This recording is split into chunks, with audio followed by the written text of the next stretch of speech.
So Bon really recommended this game to me, and he really wanted to buy it for me because it was a lot like Pikmin, or for at least what we heard. And I'm waiting impatiently for Pikmin 4.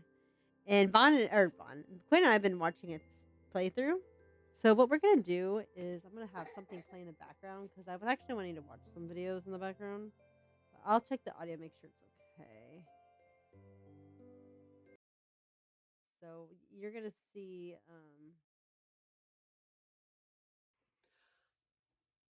Hi guys, it's Alyssa, and welcome back to my channel where I tell you about where I've been and where I'm going, which is a usual thing for me on this channel because I am notorious for All right, sound pretty building good. things up and then burning them down when I get bored or overwhelmed or have certain things going on.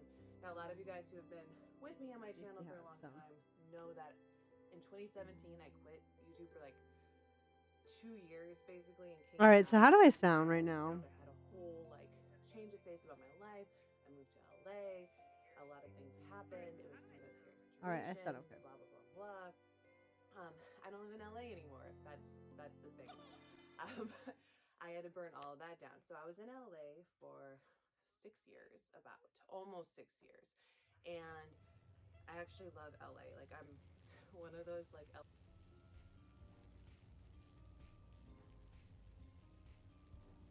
Wait, whoa, what? That's weird. All right, so it paused for like, it's kind of slow in the pausing. So I was just wondering to make sure. Oh. Oh, okay. So I'm getting confused because like I'm hearing double audio. But anyway, so I'm just watching some video about Alyssa Sharp. She is a YouTuber and an astrologer I look up to. I've learned a lot about astrology through her because she kind of goes into more like kind of this is like breaking down things that a lot of astrologers seem frankly kind of like about. They don't want to like go into, and she was one of the first people that got into it more, or that's more in the YouTube sphere. I'm not saying the only like astrologer. I'm just saying in general that she was one of the first people that talked about it. Now there has been other people that talked about certain things too, but I didn't really know of them or they weren't as popular. But she's the one who got kind of big on it. But yeah, that's who I'm listening to. I just wanted to see if that video was gonna work. So right now I'm trying to find everything, and I will play an audio in a minute. I'm just gonna try to find what I'm gonna find, and then we'll probably play something in the background because I'm not gonna be able to talk much because right now this is just a casual stream.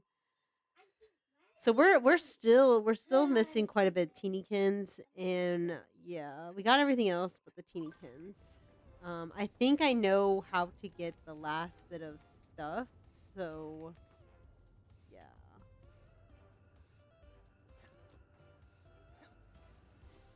All right. So I think so. We're just gonna listen to why she. LA Chooks where I'm Yeah. just into LA, like I'm into the roads, the streets, like I love the land, I love the fucking palm trees and the garbage in the alleys and the dirt and the grime and all of that stuff. But then I also like love going to the ocean and I love all of that and Topanga, like where the mountains meet the sea. I'm so into California and I love LA. There's like that whole like dark LA thing where it feels really dark and scary, and I've definitely experienced that there too. There's been some really dark, scary moments like downtown LA. Like this one guy, I'm just gonna tell you this random story. I was at this goth club in Hollywood, so I wasn't even downtown LA, and uh, he was like drunk, and I was like really drunk, and he said, "Lucifer and Lilith are going to take over the world. The new mother and father are rising," and I was like, "Whoa!" And like I think I gave him my card. So I was like, I'm an astrologer. Here I talk about Lucifer and Lilith sometimes in my podcast, which I don't have anymore. Wow, this is really going into a good direction. I live in Illinois, is where I'm from. I moved back to Illinois because of a lot of situations, including a divorce, like feeling very constrained and restricted and chained, just like chained to the rhythm of what I had to do to make it work in LA. And I felt in December that I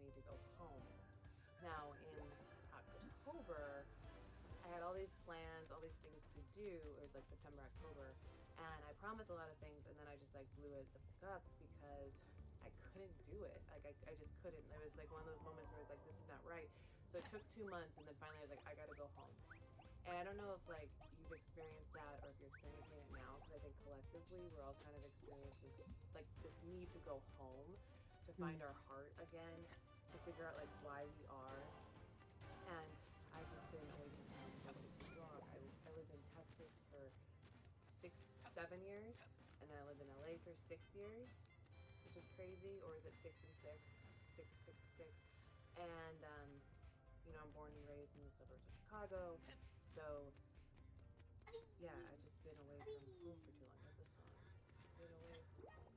Whatever. Anyway, and so now I'm home. And so now I'm like changing the way that I do things because I feel more secure. Because that's what happens when you go home. There's like a security there. It's like a warm hug, like nurturing blanket from the earth of like where you were born. And as much as I love LA and kind of liked Austin, I loved Austin for like a year, like 1 year. The rest of the years I did not love Austin. No offense to people who love Austin. I'm sure it's great. I didn't vibe there. Kind of because I'm not a hipster, not making fun of that, or I'm like not very new agey, as everyone knows. I'm just kind of a jerky ass astrologer who loves to create content on the internet and loves having fun and everything. And I was that in Chicago so much more than I was in Texas. I'm not crying, you're crying. God damn it. Every time I do a vlog, I cry. So I'm not crying. I almost did for a second. So Austin was where I had my babies, where I got married, where like all this stuff happened, but I wasn't home, and it was very detached for me. And so I was like, where do I go next? And I was like, I've always wanted to live in LA. LA's always called to me. Hollywood's always called to me. So I actually lived in North Hollywood for 4 straight years, and that's where I left. I actually love North Hollywood. It's really cool. There's an arts district. I love walking around, doing fun, stupid things on the streets. And I was really close to Burbank, or like that area. Like there's these nice little areas. I lived in Woodland Hills for a year, and I love that because it's really close to the canyons and Calabasas and Malibu. I would go there. Like that was fun for me. Actually, probably like that better than North Hollywood. But in my heart of hearts, I was like, I belong in LA. I belong where the movies are made and all that stuff. That's what I grew up on, old Hollywood and all that. And a lot of you guys who've been following me know that about me. So now that I'm home and I'm secure, because that's not a secure blanket there. It's just not. Like everybody's dog eat dog out there. Obviously, I love that because I love eating dog. That's horrifying that I just said that. No, I have that mentality. I'm very competitive. Like I'm like go-getter, go after things, inventive, innovative, like whatever. That's part of my personality. About that. So I enjoy being out there, and I had some pretty cool situations and some pretty shitty situations. But it's different creating out of like a necessity to survive and creating out of a nurturing home, or like your earthland, your motherland, right, where you were born. And I was born here. This is my land. And so I feel very comfortable here, and I've never created from that place in almost 11 years that I've had this channel. So as I was blowing everything up, I was in a very uncomfortable place. My Instagram took a dive, like I went crazy on there, like dyed my hair back to its normal color. I was really trying to just like find myself again, and now I'm home and I'm like, I have so much more like than these streets. I feel very safe. So that's where I'm going with that. I'm gonna finally create from a very secure place. So one of the things I'm gonna be doing is relaunching my Patreon. So the link will be below. I'm relaunching my Patreon because I missed community. And on Patreon I had a lot of community and a lot of fun talking to everybody, where we would talk about Midheaven branding and Roseline, which is now Ascension system. So if you are interested in Midheaven branding or that, I will be going live like once a month. There's going to be a Discord, or there is a Discord where you can chat. People can talk about astrology, you can read each other's charts, a lot of fun things under my Patreon. So if you're interested, you can look into what that is. The link will be below. But that's one of the things I'm doing, because now I'm in a secure place. I feel more secure in having a community, like I can build that community on a rock as opposed to it was like pretty much always on the sand. Because I remember like going live on Patreon and just being like, I don't know, everything sucks, guys. What do you want to talk about?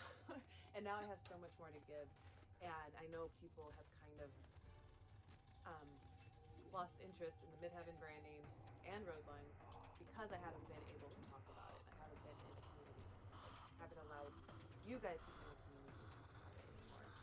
So that's changing. I also have a lot of fun videos, and I will be giving first access of my videos on Patreon, as well as giving videos that I've never released on Patreon. I have one that I recorded um, like a month ago that I was like, I don't really want to release that, but I'm gonna put that on Patreon. So there's a lot of different fun things that are gonna be going on, and that's the first major step. But the next part is just doing something I've never done, going into the unknown, creating from my motherland, and I hope that it's awesome for you guys, um, because I think it's gonna be really good for me.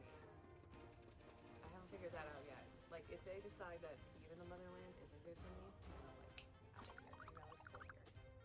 Yeah, Illinois is so cold. That's why I moved away. But anyway, that's all I have to say. I think I did move. I'm in Illinois, no longer in LA, no longer chasing a dream that does not, or like that exists outside of my home, which is my heart. So, you know, the bright lights don't see me. Come back home. Came back home. 13 years later. 13, it is 66 years completely off. We can't really hear her now. So, anyway, hope to see you on Patreon. If not, there are new videos like TikToks, videos, Instagram, blog posts, all this fun stuff that I will be able to create from this safe place. And I will continue to see you around. Awkward. Okay, I love you guys. All right, so her audio got really low near the end. Okay, give me a second. Oh, God, if this works, this could be a game changer. I can tell! I can tell! can? I can tell! Oh my god. Ah! Ready? Yeah. Oh my gosh, I'm excited. I don't know why my button does this, where it just kind of. I thought I had it off autoplay, but I guess it's gonna do that. Okay, so I was just wanted to test to see how it sounds actually okay. So basically to explain what she's talking about, just because if you guys want to know, she had I had never known she was married. Like I never realized it. I mean, I kind of knew she had kids, and then I was like, is she married? But then I think she briefly mentioned her husband maybe once or twice in her entire channel. So I think she kept her immediate family very private, which is really smart because, and now that she's gone through a divorce, I don't know if she's finished her divorce. I'm kind of glad she didn't. It didn't seem like her family was part of it, and I think she did that on purpose, where she kind of just kept them guarded off of that. It's interesting. She goes back to her home, the heart, where everything is at, and yeah, that kind of is true. I kind of agree with her on that. Like, I feel like I'm kind of back. Like it's just me, Vaughn, and Quinn, and his dad, and things have been gotten easier. I've been in therapy for a few weeks. I've been doing a lot mentally, much more better. I'm not as stimulated because I realize that I'm doing too much, even though it might not seem like I am. But the problem now is that I'm forgetful, very forgetful, and very impulsive. Like my impulsiveness is kind of went up the roof. And so I'm trying to like switch back because I've been like hungry. As in like I want to eat everything, and like as soon as I think of something to eat, I suddenly just go and get it. And then before I know it, I buy it. I'm like, I really didn't need to eat that. Like I like literally went to a store like after I dropped up on work to get roll ups, like fruit roll ups. I don't need fruit roll ups, but for some freaking reason I just had this weird feeling I needed to have them. So yeah. But anyway, I'm trying to find another video, astrology related video we can listen to. I'll probably put the podcast on. Because I don't really I had some videos, but I've already seen them and I've Um, let's see. I'm not really interested in the. So we're gonna put some videos here. Let's see. They're probably not gonna do the April one for a while. Let's see. I'm trying to find like a long video we can post. We can listen to Nature of Astrology real quick. Let Push me back. Hey, my name is Chris Brennan, and you're listening to the Astrology Podcast. In this episode, I'm going to be talking with astrologer Bruce Schofield about his new book titled The Nature of Astrology: History, Philosophy, and the Science of Self-Organizing Systems. So hey, Bruce, welcome to the show. Thank you. Hi. Yeah, thanks for joining me today, and congratulations on the release of the book. I literally just finished reading it this morning before we did this interview, and I'm honestly legitimately pretty blown away, so I'm excited to talk to you about it today. And first just wanted to say, like, congratulations, because I realize this book is kind of like your magnum opus, I think, and I not that I didn't expect that going into it, but I didn't really expect to read like almost like this summation of a person's life work in astrology to a certain extent, to be in there. And I realize it's not everything you've ever done in astrology, but certainly there was a tone to it that seemed like you were trying to make this like a really great book. Well, I was trying to answer the question that I've had for about 60 years now, which is, what is astrology? And, I've approached it from a lot of different angles.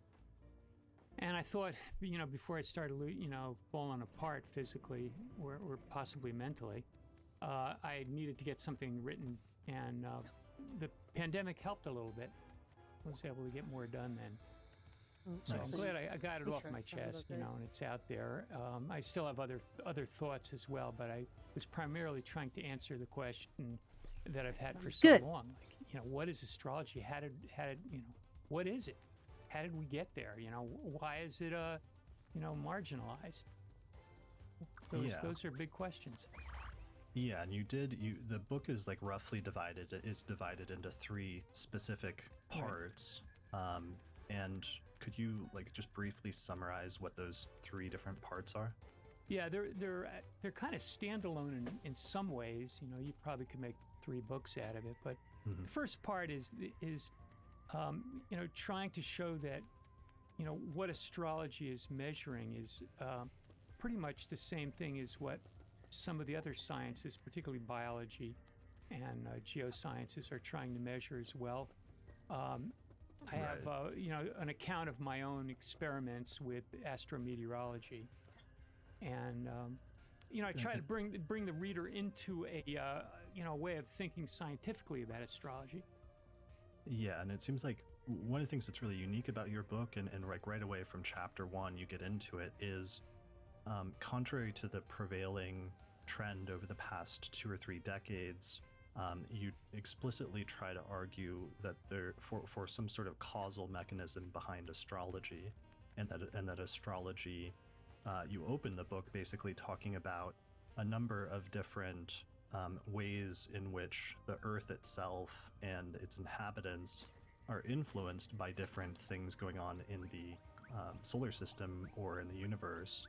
And it seems like through that you try to start making a case that perhaps there's something then that could make room for some sort of causal mechanism in astrology.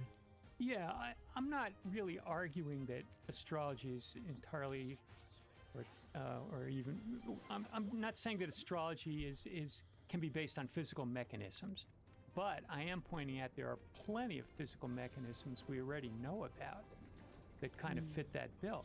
I'm putting that out there. I'm not taking a physicalist position. I'm not necessarily materialist. I'm not taking an idealist position that the universe is all consciousness. I'm basically saying I don't know. I'm really more of a naturalist. That I'm the kind of guy that's out there studying what's around me, and trying to see it as all part of one larger scheme. Right. But yeah, you're right. There does seem to be it does start off in a way that would imply that there are physical mechanisms to astrology, because there are quite a few.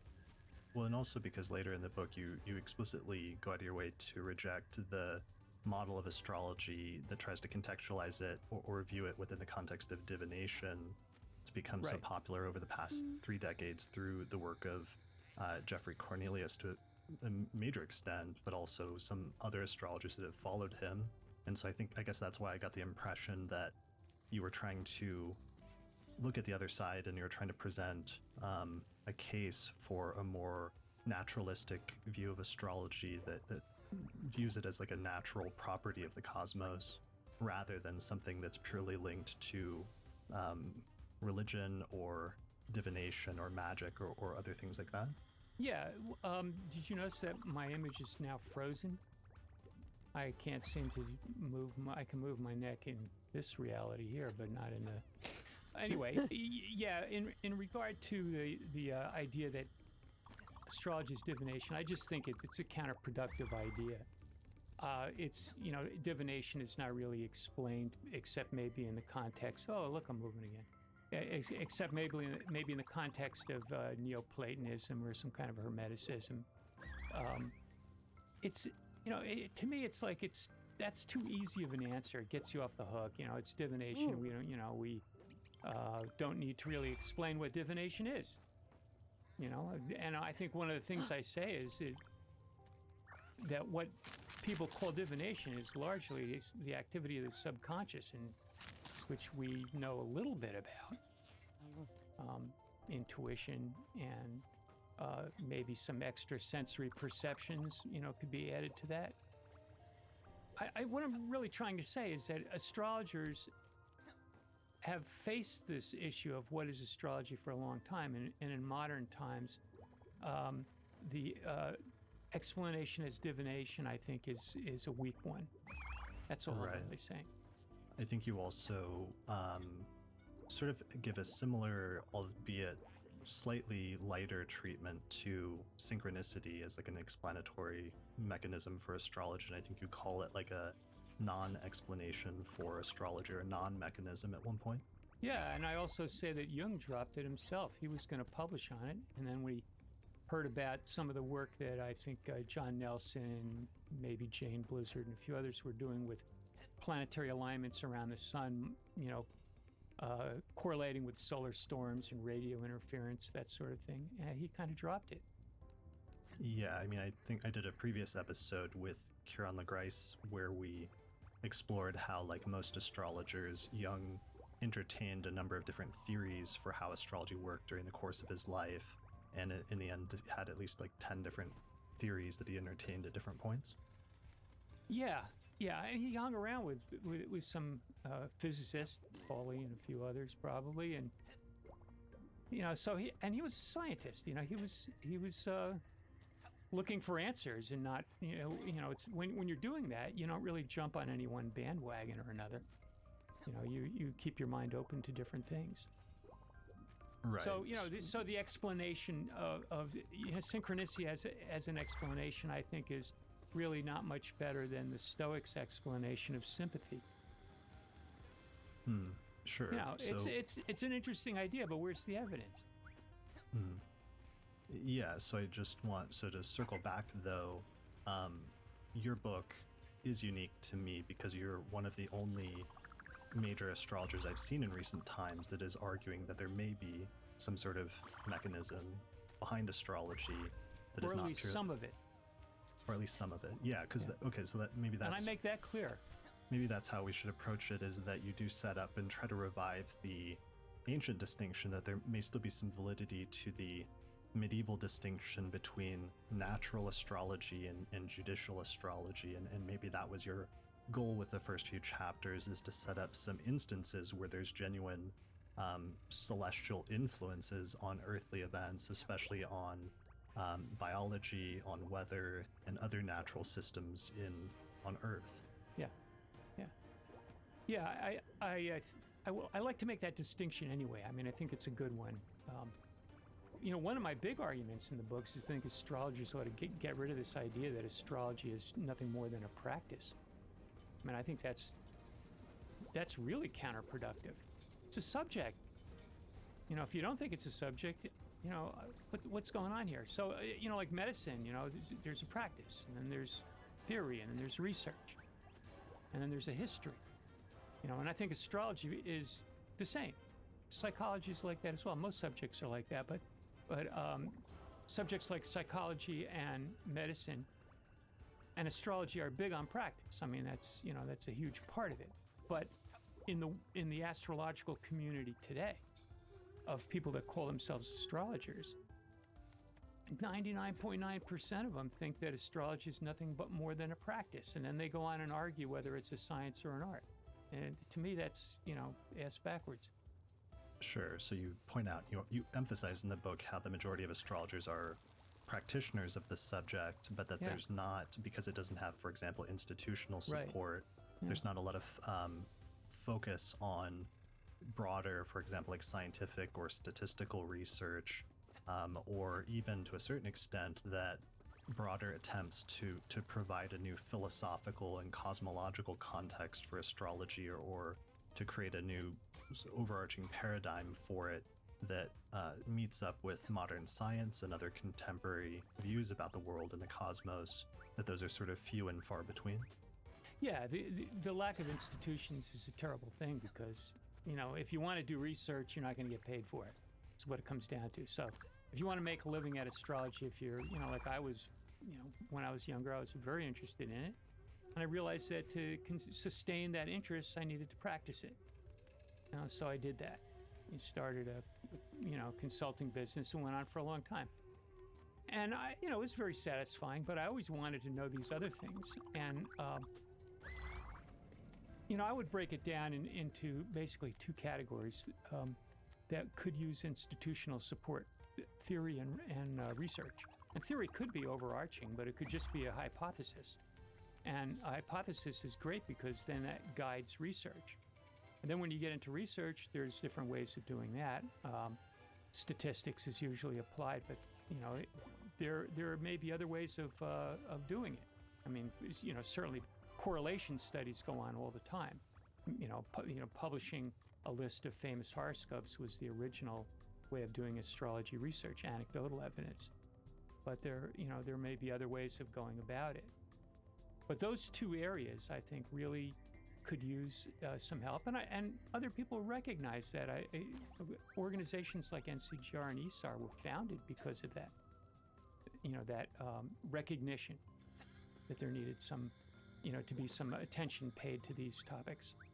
Yeah, and I think that's really important because that's something you emphasize, is how in the 1960s and 70s there was much more excitement and a feeling of potential in terms of astrological research, and astrologers were more interested, especially in attempts to validate astrology scientifically, and even set up, in some instances, organizations that were specifically supposed to be geared towards that, such as the International Society for Astrological Research or the National Council for Geocosmic Research. But at the same time period where there was that huge influx of younger astrologers into the community from the baby boomer generation who came of age in the 60s and 70s, and astrology became so wildly popular with the public, there was also the rise of major pushback against astrology from skeptics and scientists to a certain extent. And you sort of document to a certain extent in the book the history of some of that and how that sort of squashed some of the enthusiasm, at least in the astrological community, for pursuing scientific research of astrology. Oh, yeah, it was terrible. It was astrology went from being pretty respected in the 70s to, by the 80s, it was on the bottom shelves of the bookstores right after tarot cards. I mean, it really lost a lot of credibility and status, and I think that was because the self-appointed pit bulls of science that call themselves skeptics, went at it. It was astrology that largely created the committee for this, for the investigation of the claims. What is it? SciCop, Committee for the Scientific Investigation of the Claims of the Paranormal, something like that, right? That was a result of, fear of astrology, right? Astrophobia. Right. Well, and wasn't SciCop partially founded as a direct? Wasn't one of their first tests to attempt to replicate supposedly Goklan's studies of astrology? So therefore, and they cheated. Right. That's one of the great sort of like terrible incidences that happened, which was they initially replicated his study, but they were so convinced ideologically that astrology couldn't be true that they were convinced that there must be a flaw, so they held back releasing their results basically. And eventually one of the skeptics, one of the founders of the organization, was so disgusted with what they were doing that he sort of wrote an article, sort of putting out everything out and sort of explaining exactly what had happened and how terrible that was from the perspective of the skeptics. Yeah, Star Baby with a small S and a capital T. Yeah, as Yeah. Rollins. Yeah, he published it in Fate magazine. Do you remember that magazine? I don't, because I was born in like 1984, Yeah. so a lot of this is like Yeah. a little bit. I was more into like Ghostbusters. Speaking of which, that was one of the problems. Okay, so this was a few years ago when I was more active in Twitter. There was someone that was trying to denounce astrology, like people in Twitter, but these people were claiming to be scientists, which I think some might have been, like maybe some astronauts and stuff. And I think in Twitter, to be fair, to in defense of them, even though I don't want to defend them, a lot of people were viewing astrology in a more of a intuitive way, like a more of a Piscean, Neptunian sense, where it's kind of like I just have this feeling or whatever. And I do notice that a lot of times that I'm even doing readings, I talk purposely on a passive tone, and I do that on purpose so that way I'm not making the client feel like this is what's happened, this is what is you, this is more like this could be, this is the potential, let me know, this is what this might mean for you, this is what I see. If you want more further, whatever, I can look deeper, just let me know a little bit more about this part of your life or something, but this is what this could mean. It's more like speaking in that terms because I don't want the client to feel like I'm telling exactly the basis of who they are as a person, because I don't think that could be done in good faith in my personal opinion, unless you're really good at what you're doing and you have a really good clientele. Then you could probably go off that, especially if it's clients that you've had who really trust you and really you've gained credibility with them with your accuracy of your chart readings and stuff. Then I would say it would be fine. But like for me, in my personal opinion, you should talk more passively, which is funny because if you use Grammarly, they hate that. So they'll tell you you're talking too passively. I'm like, good, that's what I want. So I actually would edit mine based on that, despite it saying you have all these wrong things. Like, no, I'm purposely speaking this way so that way I can make sure that I'm not trying to pass something as a complete fact. Because really, for me, doing the chart readings is to see how accurate I can read it based on what I've studied. And I did it for free because, again, I don't want people to think, that I'm trying to dupe them if they somehow aren't happy with their reading or like, hey, this isn't true. But 9 out of 10, as far as I know, most people liked what I said. Like, there might have been some discrepancies, but some people never really gave me like the say of if I actually was right or not either. So it's hard to say. But I always thought like if it's so wrong, you would think they might have said like, well, I don't think I agree with this, or maybe they were. I don't know. Maybe people are a lot more passive than I like to give credit, and I have to kind of remind myself that most humans are very passive, and I'm not necessarily a confrontational person. But when it comes to like getting something done, I can become confrontational when I'm comfortable. And so I have to kind of recognize that most people are like that in general. It's not just an Aries thing or an Aries rising thing. It's more like in general, people are passive, both men and women, in some various degrees. Really depends on your personality because I don't think it's really a masculine thing to be confrontational. I think that's kind of a weird thing to say. I'm using it, Bubby. I'm using it for the stream.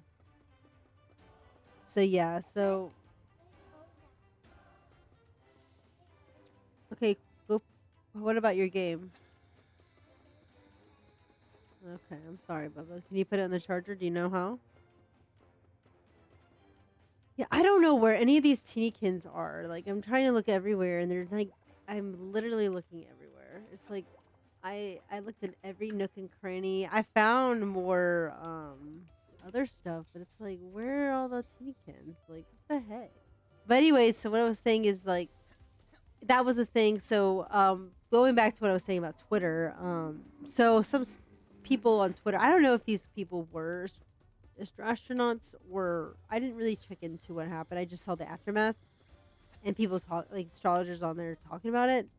But they were like getting mad that a bunch of astrologers were using it as if it's the truth, and so they started like trolling them. So there'd be trolls and saying this is bullshit. You guys are full of hacks and like trying to denounce it, which I find weird that people, if you don't believe in something, wouldn't your first instinct to just ignore it and just pretend it doesn't exist? The only time you shouldn't do that is if people are forcing it on you, but nobody's forcing anyone on Twitter to look into it.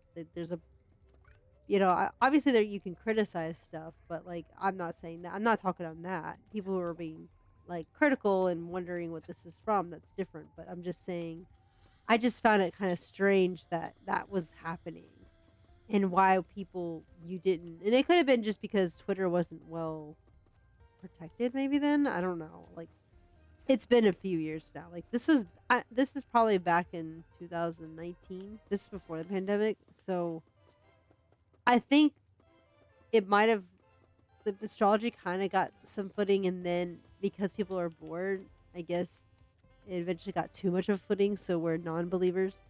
So I had a habit of like just like blocking anyone that was just being trolls, like anyone that was trying to like hate on it or anything like that, or trying to start something. I would just simply block them because I was like, it's really no point in trying to convince a naysayer because I think it's a pointless to try to convince a naysayer to believe in it. Like it's kind of pointless to make a Muslim not believe in Allah or a Christian not believe in God. It's the same thing. It's the same principle. You should just respect people's beliefs and that's it.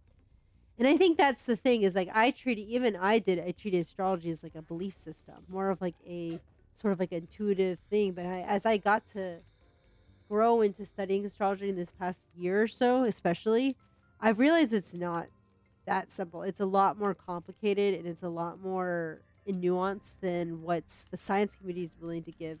And the naysayers that try to disprove it, quote unquote, and I didn't see exactly what they did, but some of the people were talking about it, saying that their proof really didn't show anything. It goes to show that, when people don't want to believe in something, and they want to like disprove it, they'll be like an atheist and try to be like it's all bullshit, but they can't necessarily disprove it, and that's when things kind of go downhill.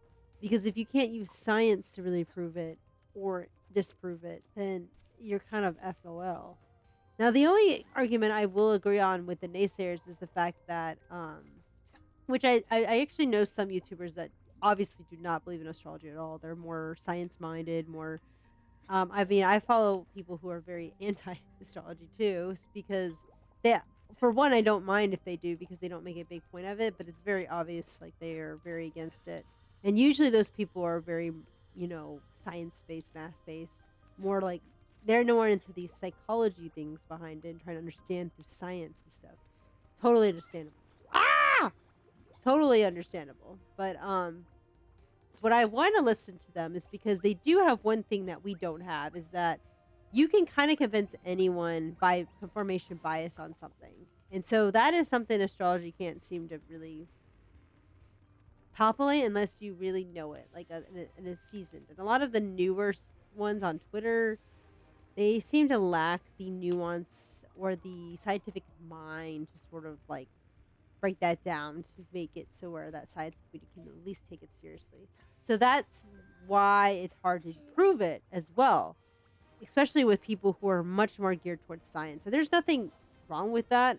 I think it's on us to prove that or to make that discrepancies anyway. It's not really on them. And they're not obligated to look into it. But the only thing I would say to criticize them is like if you're not willing to test and see it, you actually have to know what astrology is in the depths. And a lot of times they just go based on like the sort of the prejudice of the horoscopes and the star astrology stuff or the more of the vague ones that you'd see in magazines. That doesn't count. That's just bullshit. So, and then after that, they have no interest. But if they actually did try to go into it, they might actually find something that they weren't expecting. And then they would have to, but they would have to take years upon years of studying everything about it, and it's not something to you can just learn within a day or two. This is like months, years of constant studying. So I can understand why the science community wouldn't do that, because they would most likely have to dive in deep, and a lot of them are already like, it's against the logical, so they're already like pretty much stuck in their own like belief that it's like religion, something that you just want to believe in faith in, and blah blah blah. And so that's why it hasn't gotten that validity, because they're not even trying to understand it. So I think in my stance and my point of view is this: well, if they're not willing to do it, that doesn't necessarily mean anything. It doesn't vilify or doesn't like prove that they're right, because science can be proven wrong too, and science based on testing facts and or I'm sorry, testing hypotheses and seeing what most likely is true. And you can create theories, but you can't make absolute truths. You can make some truths like with gravity and stuff, but until something disproves it, it's not absolute, if that makes sense. And that's something science is very, very, very, very, very big on. And I appreciate that, but they're not willing to go into the neat ingredient in it, then, you know, they can't say for sure it's not true. So that's kind of like my argument against them. But of course, most of them don't see it that way because of their own prejudice against something that they don't understand. And you can't expect those people to ever look into it when they, obsess over more of things that are outside of that. Because again, when it comes to human psychology, it's still very much needs to be studied further. So, and we still don't understand the human brain that well. And so, really, science is a little bit too. I'm going to say something really stupid, or maybe not stupid, but kind of maybe not stupid, but maybe naive. But I would say science hasn't gotten to the point where they can disprove it, because they haven't figured out the human psyche all the way through. They can figure out some things, but there's still so much that we don't understand about the human brain in the sense of consciousness and what. It's mostly based on like plausible theories or hypotheses. Otherwise, even psychology would have more credibility. I think because psychology tends to not have as much credibility compared to the other natural sciences.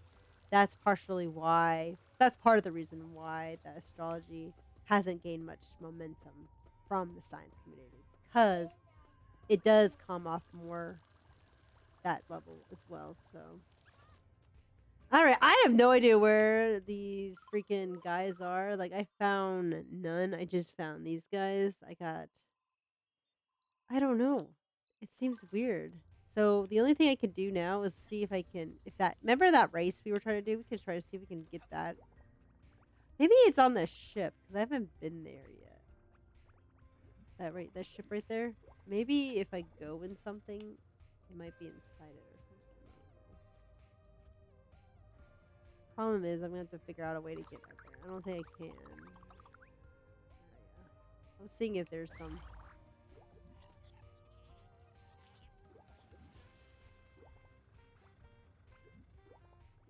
All right, so we're gonna try to go over there and see if they're up there, because I haven't checked that area yet. I feel like I've checked everywhere, but yeah. And stuff like that in the 80s, and then reading scientific journals at the time. But I did do a whole episode on this and Goklin and his work with Ken Irving several years ago, so people can definitely check that out for more. But that's a good example. So backing up a little bit, because that's something you go into a lot in this book, especially in the second part. You go into the history and the circumstances behind the decline of astrology in the Western world around the time of the scientific revolution. And then I think in the third book, you focus more on some of the recent history of scientific research into astrology, and also talk about the future of astrology from your perspective. So you attempt to cover, like you said, like basically this could be 3 separate books all in one, and that's why I kind of called it your magnum opus in some sense at the beginning. Could you explain a little bit your academic background? Because I think some of your prior academic work is tied in with at least the first part of the book, and especially like your PhD thesis, right? Yeah. It's, in the '60s, I was a kid of the '60s and playing in rock and roll bands in the early '60s, and I went to Rutgers, started in 1966, but it was really hard to stay focused. I was a geology major, and then I changed to meteorology, but mostly I was getting stoned and taking acid and playing rock and roll. So I dropped out. And then when I dropped out, I went out to Haight-Ashbury, and I met all these people, and and I was from New Jersey, and people in New Jersey, and some of them were into astrology. My girlfriend was into astrology, and this I had to check out. I mean, being a science guy originally, I had to check it out, and I read some books. I picked up some Alan Leo books, and there was some Safarial, old stuff. And I said, wow, what the heck is this? And I calculated my chart. I knew enough math to do it pretty easily. And that convinced me I had to go back to college because I had to figure out what this was. So I went back to Rutgers and I got a degree in history. I tried to focus on, actually tried to get an independent major based around astrology, and Ken Nagus was going to support me, but the rest of the committee wouldn't. So I wound up taking a lot of history and philosophy courses and kind of sharpening up my mind. And then after another 10 years off, I got a master's degree, and I focused on history of science. And I wrote a master's thesis on John Goad, who shows up in the book quite a bit, who was a 17th century writer who actually tested astrology and wrote a massive book on it. I would consider it the most serious piece of astrological research of the 17th century, and maybe from up until then, even up into the 19th century or so. And so I worked on that, and then there was another gap or so, and I went to UMass and got a PhD in geosciences, and I was lucky enough to have an advisor, Lynn Margulis, who is evolutionist and microbiologist. Do you know anything about her? I know she was married to Carl Sagan at one point. Yeah, that was her first husband, but she was associated with James Lovelock and Gaia theory, and she's most famous for her work on symbiosis as a driving force in evolution. So I was really lucky. I met her at a book signing. I was writing hiking guides, and we became friends, and she recruited me. But to be around somebody like that was a real stroke of luck. I met her when my half solar arc sun was conjunct my Saturn. So yeah, she was a very intelligent woman, and very sharply focused. But she said, "Hey, if you do science, you can do astrology." And so I did my PhD thesis on astrometeorology, and I took the idea out of a book by Johannes Kepler called Tertium Interveniens, third-party intervening, and I tested the Sun-Saturn aspects with weather and came up with evidence that showed there was a correlation. As far as the cause was concerned, that was more complicated. But so I have this academic background, but there was at no point during those 3 episodes in my life was I concerned with making a living from the academic work. So I went into it with the idea, okay, this is just a good way to learn. And it was great. I learned how other people learn. I learned a lot about other subjects. I learned a lot about the social sciences. I mean, technically my major, my master's degree says master's degree in social sciences from Montclair University, although I focused on history and history of science.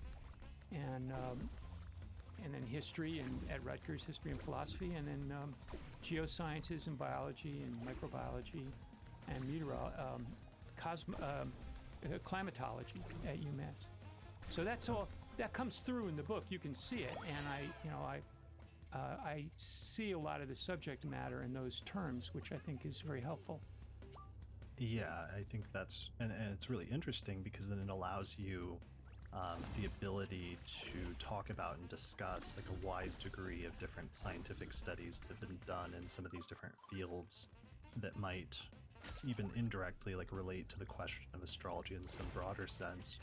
And I want to get to that really quickly. Do you share your birth chart? Sure. What's your data? 7/21/48, 7:59 a.m., New Brunswick, New Jersey. 7:59, is that from the birth certificate or is that rectified? That's rectified. Birth certificate's at 8. It's even a little bit of change in there too. What house system do you use? Porphyry usually. I use the real ascendant as the cusp of the first house. Yeah, hard to do. But you can do whatever you want. Is it showing porphyry right now? Interesting. He rectified it from his birth time. Okay, there we go. So Leo rising. Personally, I rising, yeah. feel like my chart's Saturn very conjunct accurate. Even if it could need some rectification. Ascendant I in do chart, Sun, suspect Cancer, that Mercury time in might not be Cancer, very Moon in accurate, Aquarius, but and of that it feels the placement most as a accurate. fellow Aquarius moon. Venus conjunct Uranus in Gemini and Jupiter in Sag. Yep. Cool. All right. Sorry for that digression. I just sometimes when I'm doing interviews like to be able to document that from the person themselves, like what their birth data is, Yeah. as a It- form of data collection. And that's Yeah, now it's gonna get AAA worse. data. I'm not sure Yeah, how to exactly. go Right with from the No, that. it's- horse's mouth. Right. It's not like I Yeah. met a guy who knew a lady who met him at a conference who, wrote it down on a napkin or something like that. So circling back, I want to talk before we move into like part 2 and part 3. I want to go back to and understand better part of what you were talking about in the first 2 chapters of the book, where you really did spend a lot of time talking about different, about the solar system, about the Earth, and Yeah, I different think natural keep getting stopped or processes something. and ways in which there are different things like not just Let's gravity, see, but because I feel like this is gonna electromagnetism get us the that last bit of. different studies have showed crap. may influence biological life on Earth and other systems in different ways.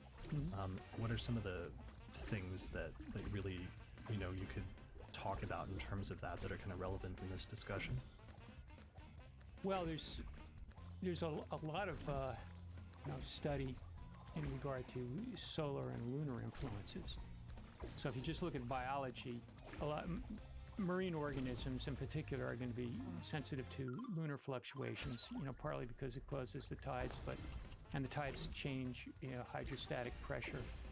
But Right, and there's that's been there's in the- evidence that you can that they're responding to the light of the moon, the gravity of the moon. There's all sorts of connections there. There may be a transfer, from the gravity of the moon to the depth of the water to the phase of the moon to the amount of light that's coming through. But life is very sensitive to it. And some of that's been observed since ancient times I don't about know how how the, to get the any moon faster than affects 28. the tides, or how there's different All right, try one more time. marine life that's affected by I'm the not moon sure in how they different do ways. it. Yeah. It's an environment. One of the points I try to make, and I'm sure you've picked up on it, is that life evolves in a spatial environment, and that's what almost everybody talks about. I If feel you like take I a need course to on be evolution, able you're to gonna hit talk them about all things like pretty much, geographic isolation, like right away. or competition from other species, or changes in the environment itself, and so on. But there's a temporal environment. I mean, there's the alternation of day and night. There's the phases of the moon, and there are all sorts of fluctuations with solar cycles and orbital cycles that modulate the weather and the climate and so on. So this is a real thing. This is a real I think my last environment. right there. The rhythms of the temporal environment, cannot be overlooked if you're going to understand how No. life has evolved on this planet. And I it looked, is the y'all. case I that can't life find anything. has internalized I don't know where these last a lot of these TV are.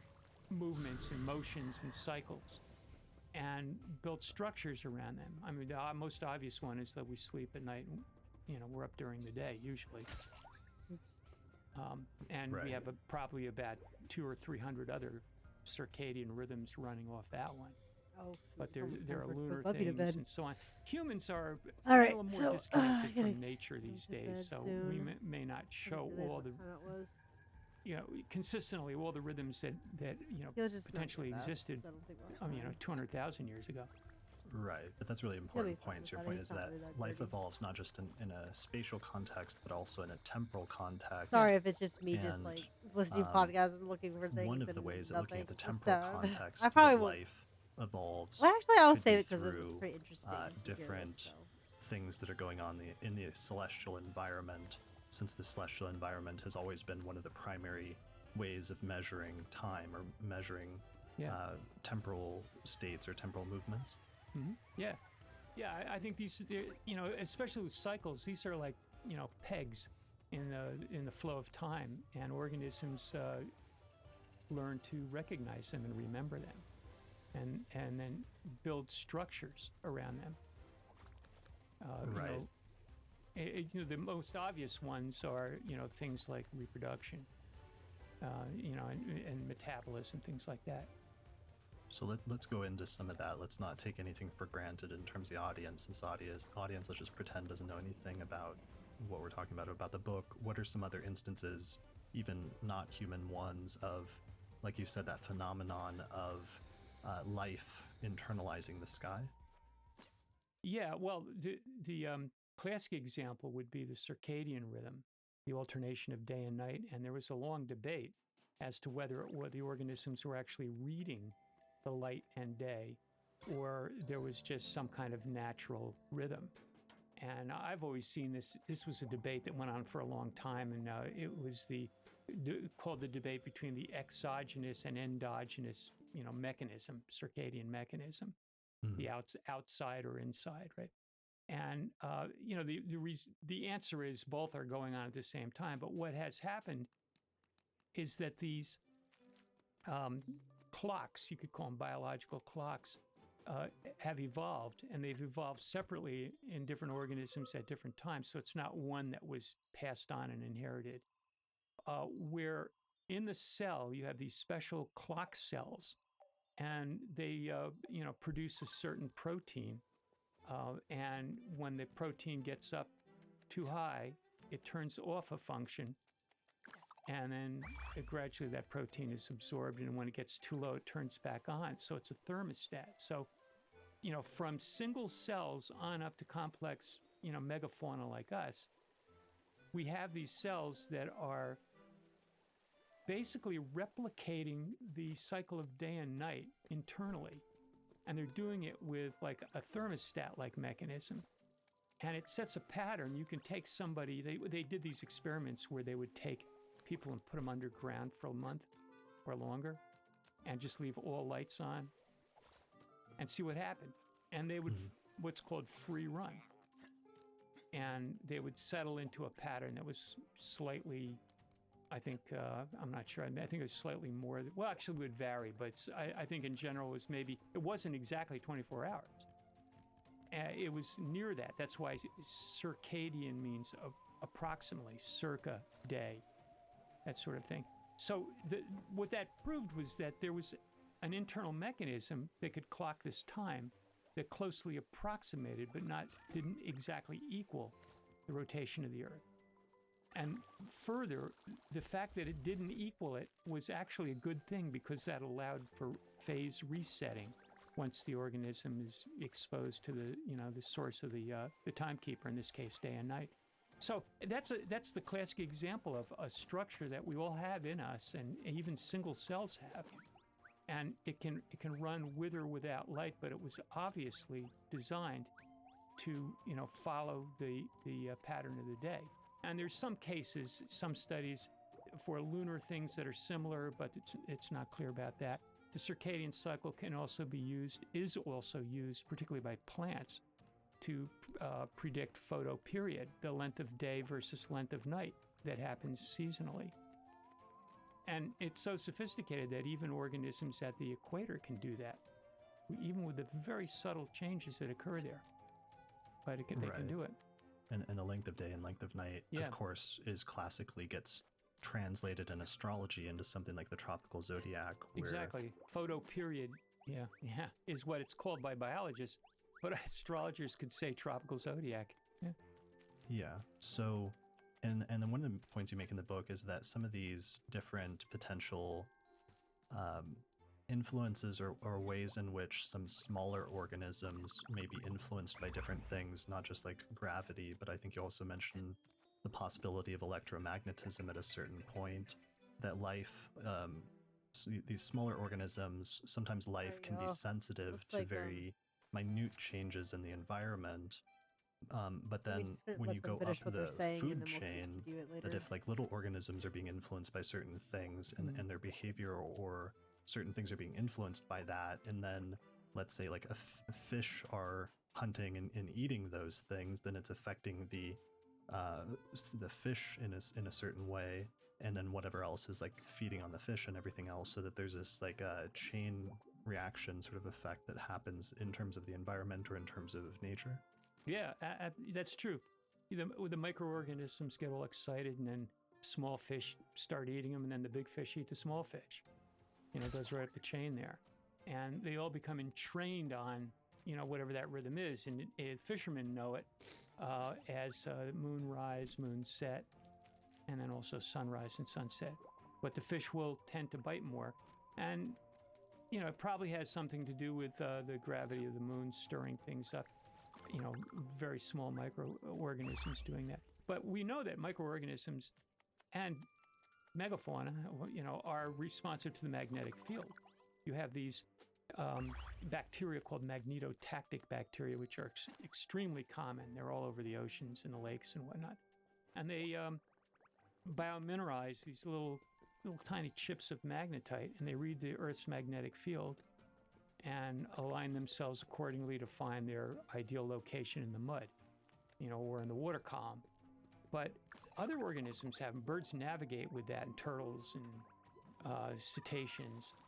There's some argument about whether people have it or not, but there's been some studies that show that if you take kids out of the city blindfolded and put them in the woods, they can kind of figure out what direction, it is back home, that sort of thing.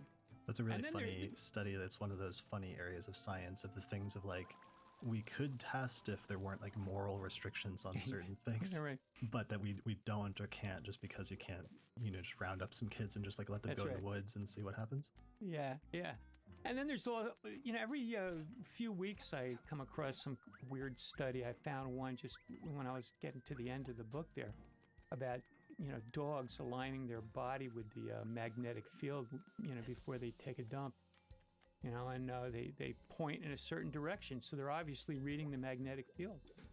Right, or less grossly, like I think you also mentioned at one point that there's been an observation that sometimes animals will react around the time or sometimes shortly before earthquakes occur, and that there's been speculation about them reacting to different subtle things that are maybe not that humans are not picking up, but that you start seeing in animals prior to major earthquakes happening. Yeah, that's in China. They pay a lot of attention to that. They have used that for earthquake prediction, but it is apparently true. Other people have looked at it. The animals might sense, if there's pressure building up in a fault, they might sense some kind of electrical change. A lot of times if you get quartz in the rock, say it's granite, and there's a lot of pressure on it, it could be something that's readable by the organism. But, this all comes back to the idea that, from cells on up, life is pretty sensitive to very subtle influences. Electromagnetism is, what we're talking about now. It's all over the place, and it comes in different, cycles. And, it depends. The moon is modulating the magnetic field around the Earth. The solar wind hits the Earth's magnetic field and stiffens it up, and then the moon is going around that, and that modulates it a little bit. So there's all sorts of things that go on. There was a guy, Okay, this is really long. what's his name, Zane. No. Oh, they're almost done actually. This little. Anyway, he was interested in that and showed in a couple articles that were in the Mountain Astrologer years ago correlations between lunar aspects and very slight shifts in the Earth's magnetic field as recorded at certain stations. Okay, so that's really cool. And one of the things this brings up that you mentioned in the book at one point is that even though we think of space and we conceptualize it as empty, there's actually like a lot going on out there in terms of our environment in the solar system. Yeah, they call it plasma now. There's all sorts of particles zooming around in space. It's not as empty as people thought it was. So this is a whole area that's just beginning to be explored. exactly what effects it has on the Earth, is another matter. Um, then there's always gravity, although it's kind of a weak force compared to some of the others. But the study that I did that correlated weather records with Sun Saturn oppositions. Now, a Sun Saturn opposition means, looking at it geocentrically, is that um, we see it as the sun on one side and Saturn on the other side. From the heliocentric position, it's Sun, Earth, Saturn. So basically, that is when Saturn is closest to the Earth, and it's in the Earth's annual orbit around the sun. Anyway, so I took that. I mean, I went through a lot of other things before I got to that and decided to focus on it. And I correlated it with weather temperatures in different parts of the country and the world, really, and found that in certain sections there was a drop in temperature pretty consistently. And I would stack these over top each other like 100 years of records. So I was able to show that was pretty significant. And I did this for my PhD thesis, and the committee was kind of impressed by it. But how do you explain it? Now, I calculated what Saturn's gravitational influence would be relative to the sun's, and it's Saturn's is less by 4 orders of magnitude. It's much lower than the gravitational effect of the sun. But some people have told me that was not that bad. That was something. And you begin to wonder that maybe these very small forces do account for something. And maybe in this case it's the weather system that we're looking at. And what I found is the effect was very strong when Saturn and the sun were near the equinoxes. And when they're near the equinoxes, they're due east and west. And so they're at 90 degrees to the poles. And so maybe at that point, the gravity was such that it was enough to flatten the Earth's atmosphere out enough to push down a cold cell.